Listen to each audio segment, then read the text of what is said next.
Gabbar Singh tax आप लोगों के लिए जीएसटी वाले खाते पोर्टल आपका व्यक्तिगत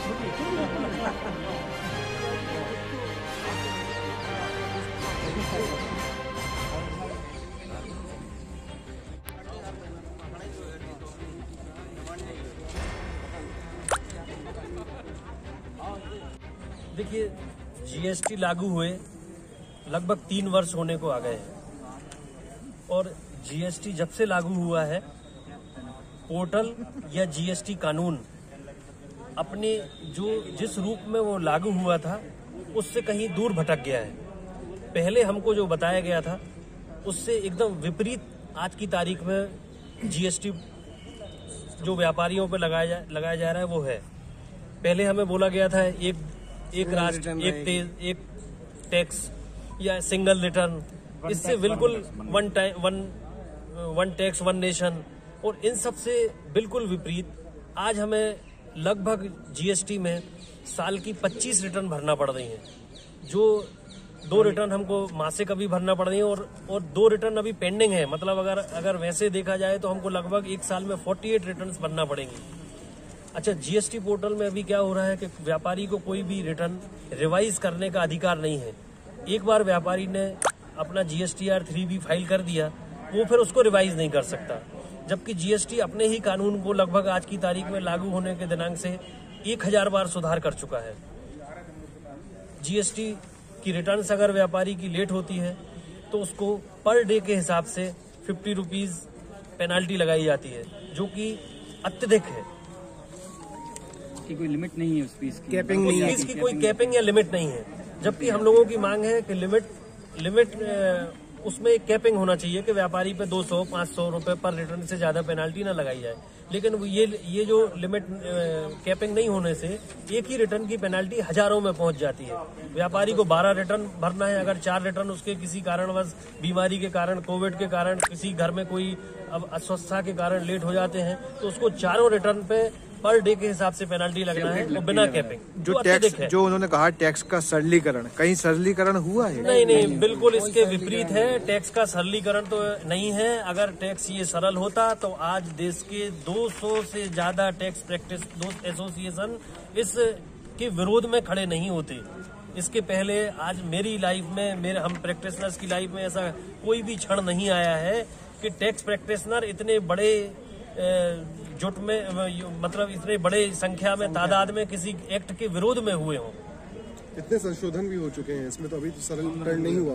सरल तो बिल्कुल नहीं हुआ, संशोधन हुए हैं सिर्फ वो अपने हित में। जीएसटी ने जो भी संशोधन किए हैं वो उससे टैक्स की जटिलता बढ़ी है, सरल नहीं हुई। अब आप लोग क्या करोगे? अभी हम लोगों ने CGST ऑफिस में असिस्टेंट कमिश्नर को ज्ञापन सौंपा है और हम ये उसमें जो भी हम लोगों को तकलीफ है जीएसटी से, जीएसटी कानून से, जीएसटी पोर्टल से, वो हम लोगों ने उसमें लिखित में दी है और उनसे ये आशा की है कि ये वो आगे बढ़ाएं और उसका कुछ सरलीकरण या कुछ निराकरण हम लोगों को मिल सके। नहीं तो क्या करेंगे? नहीं तो फिर इस आंदोलन को और तेज और बड़ा और बड़े रूप में किया जाएगा। क्या शुभ नाम लिखते हैं? अनिल चौधा। आज आपने ज्ञापन सौंपा है, कितने पेज का ज्ञापन और इतने पेज का ज्ञापन क्यों सौंपना पड़ा? ये जो ज्ञापन है 46 पेज का है। इसमें GST, income tax, service tax, जो भी प्रॉब्लम है इन सभी एक्टों में, उन सब से संबंधित जो भी परेशानी है उन सबको इसमें लिखित रूप से बताया गया है एक एक पॉइंट के द्वारा, जिससे उधर आमतौर पे ज्ञापन 1-2 पेज के होते हैं, मुश्किल से 1-2 बातें होती हैं जिनके बारे में लोग अपनी बातें कहते हैं। आपको इतना बड़ा ज्ञापन क्यों सौंपना पड़ा? सरकार ने 3.5 साल हुए अभी जीएसटी लाए, उनने 1000 अमेंडमेंट कर दिए। हम लोग तो सिर्फ 100-150 चीजों के लिए मांग कर रहे हैं कि उनको सुधारो आप। तो आप लोग कौन है जो मांग कर रहे हैं? हम लोग एडवोकेट्स हैं, टैक्स एडवोकेट्स, टैक्स प्रैक्टिशनर हैं हम लोग।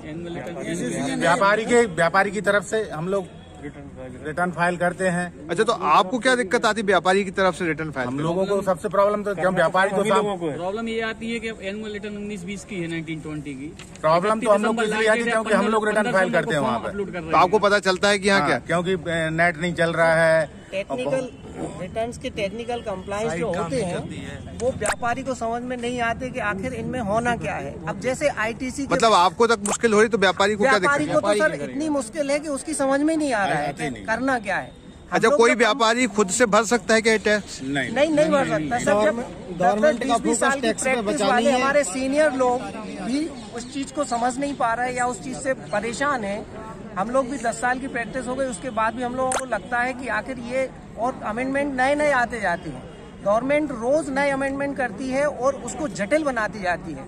अभी जैसे आईटीसी वाला एक अमेंडमेंट किया है सरकार ने जो लागू होने वाला है, अगर वो अमेंडमेंट गवर्नमेंट लेके आएगी तो ये मान के चलें आप 99% रिटर्न जो है वो गलत भरी जाएंगी, क्योंकि उनको आईटीसी कब मिलेगी? जब पोर्टल पे शो होगी और उनके पास बिल है, उनके पास सारे एविडेंस हैं कि वो आईटीसी ले सकता है, लेकिन गवर्नमेंट कह रही नहीं पोर्टल पे दिखेगा। मतलब आपकी गलती का खामियाजा एक दूसरा व्यक्ति पनिश हो, ऐसा मतलब गवर्नमेंट एक दूसरे को उलझा रही है। तो क्या नाम है आपका? एडवोकेट पवन पाठक। सर आपका? चीज क्या है कि न्यू फॉर्म शहर से बाहर जाने के लिए वन वे टैक्सी चाहिए या लोकल सिटी के लिए कैब या फिर एयरपोर्ट पे ड्रॉप की हो जरूरत? चुनिए अपनी पसंद की कैब और पाइए बेस्ट ऑफर्स के साथ मोस्ट कंफर्टेबल व सेफ राइड सिर्फ और सिर्फ MP कैब पर। आज ही गूगल प्ले स्टोर से MP कैब की एंड्रॉइड ऐप डाउनलोड करें या विजिट करें www.mpcab.in और बुक करें अपनी राइड।